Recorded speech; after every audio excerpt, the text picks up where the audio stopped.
Yes, we go out with a blow. A presentation on tax. So nobody's running away, and that's good. We'll stick to 20 minutes. There's our first pictures. Can I see some hands who've ever dealt with tax as a startup or an individual, or as maybe an entrepreneur or within a corporate? Can I see some hands who dealt with taxes? Who paid taxes? Who avoided taxes? No one, no. There's an Italian one in the room. All right.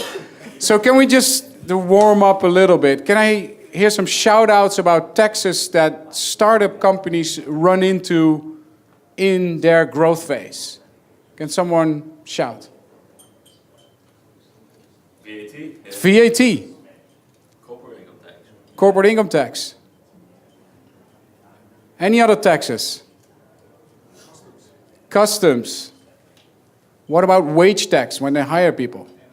Huh?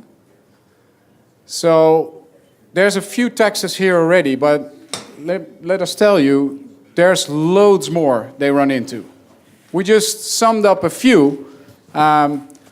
Startup companies, like any other companies, are subject to tax. And when they grow, the number of taxes they run into and the number of filings they need to do increase at an immense speed. And that's where there lies a challenge for them. And that's where advisors like we come in to help them. So let us introduce ourselves a little bit. My name is Erik the Heer. I'm a tax partner in the Amsterdam office in the Netherlands, working a lot with startups and fast-growing companies, actually heading the EY Innovation team, which is our startup team in the Netherlands. And I have with me Carel from Boetzelaer, one of our brilliant tax lawyers in the Amsterdam office, also focusing a lot on the startups. And these startups scale very fast. We don't do this as a team alone with tax. In the Netherlands, we have a very broad approach to assisting startups with 80 to 100 professionals from all disciplines we have within EY. And that's I think, very powerful for young companies to have as a service, as a team. So in the next 20 minutes, we want to talk to you not too much in detail about certain taxes or how to set up structures for your company going forward, or for companies you're working on if you're an advisor or working in the startup space. We want to take you a little bit more at a high level on what are the relevant aspects to consider as a startup that's scaling up. And with scaling up, we mean crossing borders, crossing regions, crossing continents even, with increased number of people, increasing number of clients, developing sales, funding rounds, everything that comes along with scaling up your company. Hand over to Carel. Carel, why are taxes even relevant? Why are taxes even relevant? So maybe a question for the crowd again. Why do you think taxes are relevant to scale-ups or startups in that sense? Because they make no profit, right? So tax is not relevant. Or is it? It is. It is. That's the takeaway. Yeah. Okay. This is the answer. Yeah, you gave it away, but it's good. If you click, yeah. Okay, so I think we looked at why it should be relevant. There may be more reasons, but at least these are the 4 pillars we identified as being the ones that may be of relevance for the startup scale-up. So you look at opportunities. I think taxes, next to being a burden for some, can also create opportunities. Definitely when you look at incentives in different countries, there are a lot of tax incentives and non-tax incentives in order to stimulate, for example, R&D. In Europe, I think we have a lot of those rules, but they should also be in other countries. So I think incentives is a very important part of having an opportunity, which is actually the rules are laid down in tax regulation for a part. Another one, you indicated that if you're not making a profit, then why is tax relevant? Well, at the end of the day, you aim to make a profit, and then you have to pay taxes. However, if you incurred losses in the past, then you can roll them forward and compensate your profit with the losses. So I think in terms of making a loss year on year on year, every year you make a loss, it becomes more important to look at your loss and to see if you can prevent it from being evaporated, so prevent it from losing the loss you incurred in the past, and rolling it forward to a period where you want to be, where you're going to make a profit, and where you're going to be even more successful than just making costs and incurring losses. Stakeholders, I think, is a second important pillar when you look at why taxes are really relevant and important for startup scale-ups. There are three, I think, big stakeholders when you look at taxes. Of course, there's the tax authorities themselves. They need to raise the taxes from all companies, including startup scale-ups, of course, at the end of the day. And when you scale up and when you go abroad, it becomes even more important to have, I think, one good relation with the local tax authorities, but also when you go abroad to have in all different countries, you deal with a different tax authority, and the approach, depending I think on culture as well, is really different from country to country, even within Europe, or definitely within Europe. So next to the tax authorities, that I think is a pretty clear one. You can also think about investors. Investors come in, they bring a bag of money, but they won't transfer you unless they do a thorough due diligence.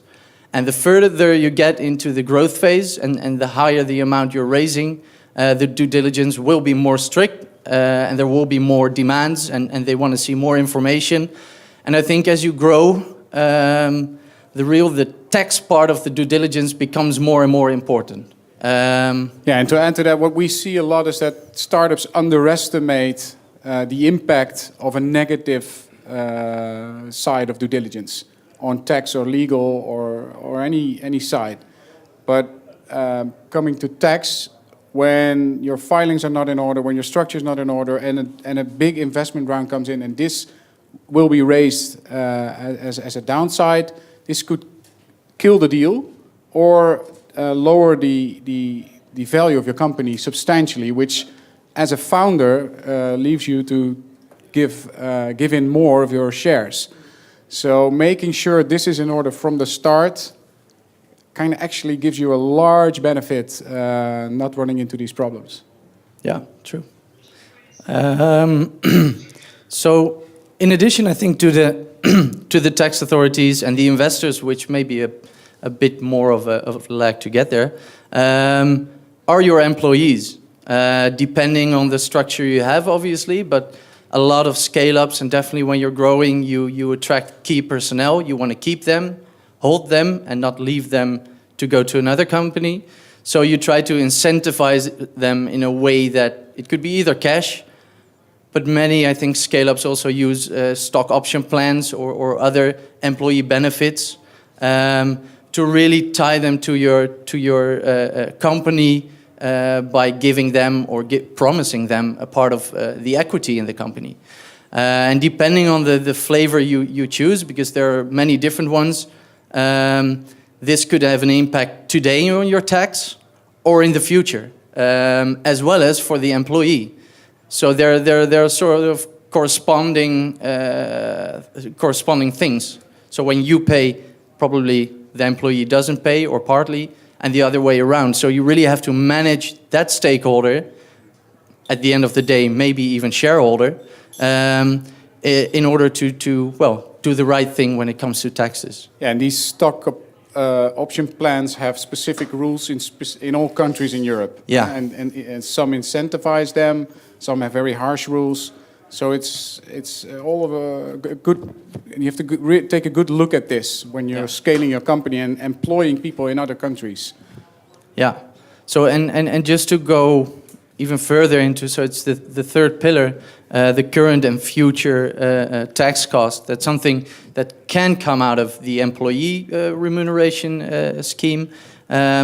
But you also have to just take care of forecasting and including the tax cost you will incur in the future into your financial model. I think we've had Alex present the Finance Navigator.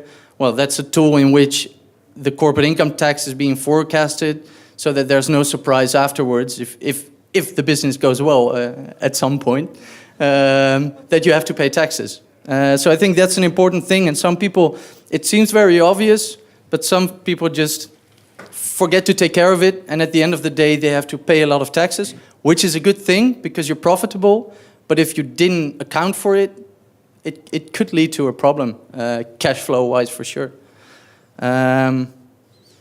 The last pillar I think I want to discuss is reputation. I think although reputation is something that doesn't pop into your mind at the very first instance when you talk about tax, I think we've seen in the past years with the fast-growing SaaS companies that reputation can significantly be damaged by not having let's say a likable strategy. If it's very debatable whether something is okay or justified in a way, you can incur negative publicity, for example, which could impact your customers or even your employees when someone is choosing to work for you or another company which does something comparable. You see a lot of this happening around Europe with, for instance, Uber and also the food delivery platforms that either or not have to pay people as employees or as entrepreneurs working for them. The choices they've made in the past, how to deal with tax authorities in a more fighting mode compared to in discussion mode. I think some of these companies, in hindsight, would have maybe taken a different approach to this. So even though, like you said, reputation as a startup may not be the first thing, reputation around taxes may not be the first thing that pops in your head. It is something to consider scaling up. How do you position yourself as a company towards stakeholders and also your employees? Yeah. Very good. Okay, we crossed the why.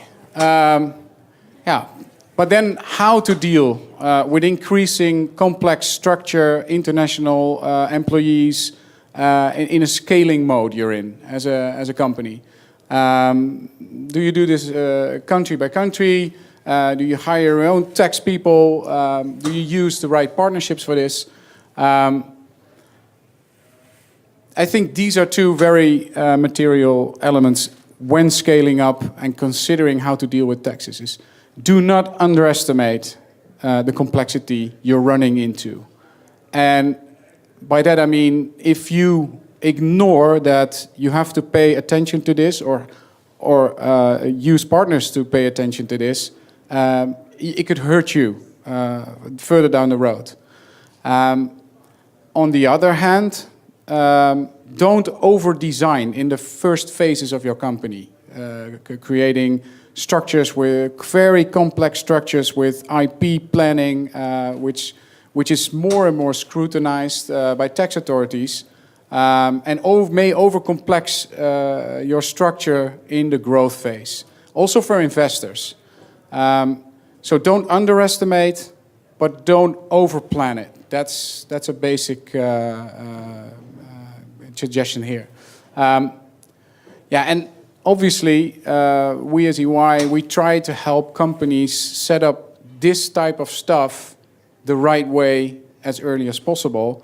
And we see the benefits of this. But whether you use EY or another company, make sure you team up with the right partner that assists you in this global growth if you're heading that way.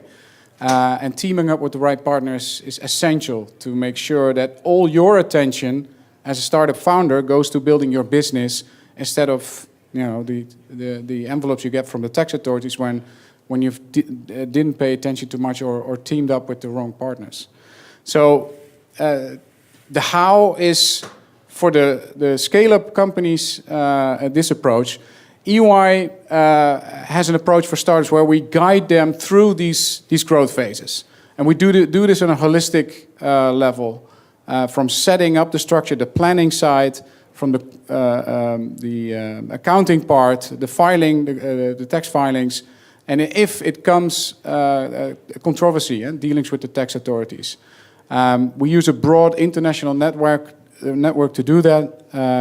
Obviously, EY is located in nearly every part of the globe, and tax services is at the core of what we do.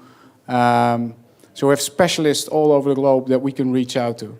And to add to that, and I think that's something that a lot of companies also come here for, to these type of conferences, is insights. We offer insights. Where is this tax landscape going? What are the tax authorities doing? What does tax reform in the US mean? What does it mean? What Ms. Verstagen said on stage yesterday, the fairness of tech companies. One of the things the EU has as a tool is imposing huge fines or taxes. Or what's happening there? Those insights are critical for companies in the later scaling phase that become the giants. So this is our approach. And then we come to the last question. We tackled the why, we gave some insights on the how, but then it's also the when. And Carel, when would you start thinking about tax when you would set up a business? If I would set up a business? If you would set up a business. You could say when you start making money, but you have to be before that time. Well, actually, you can say the moment you go to market, for example. Some people say when you go to market. Only when you go to market. Only Yeah. when you start selling stuff, Yeah. you need to pay VAT, Yeah. or you have your employees. And I mean, weeks in advance, but yeah. Because what we're trying to get to is, it's the chicken and egg question, right? When do you start thinking about taxes? Is it at the moment where the tax authorities knock on your door and say, hey, hi, how you doing? We see that you're operating in our country. Can we have a chat? Or here's your assessment. Or do you take a step back before you enter new countries, before you actually set up shop, before you start doing business? And obviously, you already know this.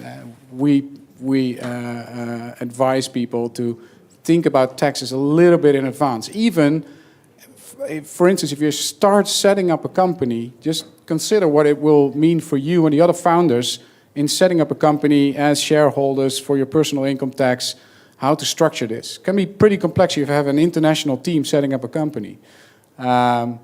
So the main message here is be as early as possible. Don't try to grasp it all and become tax advisors. There's enough of those around. Stick to what you're good at, and that's building a business. But don't forget, there's two things certain in life. You all know this one. It's death and taxes, and it's unavoidable. So with that, thank you for the attention, and enjoy the rest of SLUSH.